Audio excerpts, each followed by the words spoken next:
60 घंटे और हिंदुस्तान ने दुनिया भर पर यह दबाव बनाया और दुनिया ने पाकिस्तान पर दबाव बनाया और पाकिस्तान के प्रधानमंत्री इमरान खान को आखिरकार हमारे विंग कमांडर को रिलीज करना पड़ा। सवाल ये उठता है कि हम दुनिया पर यह दबाव तो बना सकते हैं, लेकिन क्या पाकिस्तान इस दबाव के आगे झुकता दिखाई देगा? सवाल यह है कि क्या हम अब इसको कैसे आगे लेकर चलें, भविष्य की नीति क्या है? थैंक यू, आपने बुलाया। मैं पहले एयर मार्शल साहब ने जो कहा है उसके बारे में भी कुछ उसको आगे ले जाना चाहता हूं।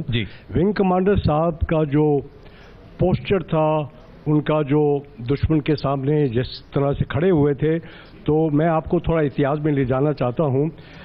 इस प्रकार का दृश्य आपने जब आप छोटी कक्षा में पढ़ते थे, तो जब अलेक्जेंडर के सामने पोरस खड़ा हुआ था, मेरे ख्याल वही दृश्य सामने आया। मैं नहीं समझता हूं कि इस प्रकार का दृश्य कहीं भी दुनिया में आपको दिखाई दिया होगा। अभिनंदन के इस पोस्चर से पूरा देश छाती खड़ा करके खड़ा हो गया है। उन्होंने कहा इससे आगे और कुछ नहीं, हम हर एक चीज सह कर सकते हैं, लेकिन अब काफी हो गया है। हिंदुस्तान के अंदर क्या है, आपने देखा होगा,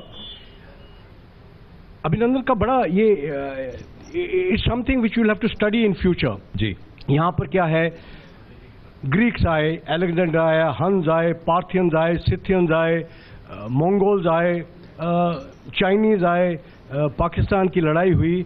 हम कब बाहर गए हैं अपने देश से? कभी नहीं गए हैं।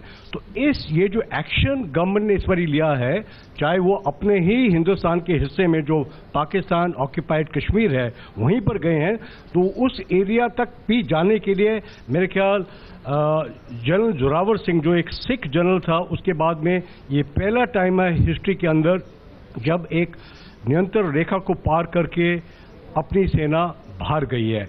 ये भी एक बड़ा बदलाव है। जी, अब आपने पूछा कि क्या पाकिस्तान दबाव के नीचे? बिल्कुल, हम उसे कैसे आगे नहीं आ रहा कैसे क्योंकि सबसे बड़ा सवाल है पूरे देश के सामने ये जो हम आपके पूरे आपके सामने रखना चाहते हैं, क्योंकि आप यहाँ दरअसल हमारे त्रिनेत्र हैं, तीनों सर्विसेज का आप लोग प्रतिनिधित्व करते हैं।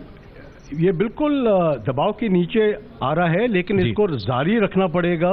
चंद एक हमें जो पॉलिसीज हैं इनको बनानी पड़ेंगी और इनको पब्लिसाइज करना पड़ेगा। ये जो पॉलिसी होती है सबको पता होना चाहिए। 3-4 इसमें अहम पॉलिसी के हिस्से होते हैं। कुछ चीजें लिखी नहीं जाती हैं, कुछ चीजें बताई जाती हैं। जैसे अब सरकार ने किया तो ये बताया गया, ये लिखित में नहीं है, पर मैं चाहता हूं कि जब भी ऐसे इंसिडेंट्स होते हैं तो जो आवाम है इसको नहीं कहना चाहिए कि आज करो, कल करो, रिवेंज करो। पॉलिसी होती है, सबको पता होना चाहिए अब कुछ होगा।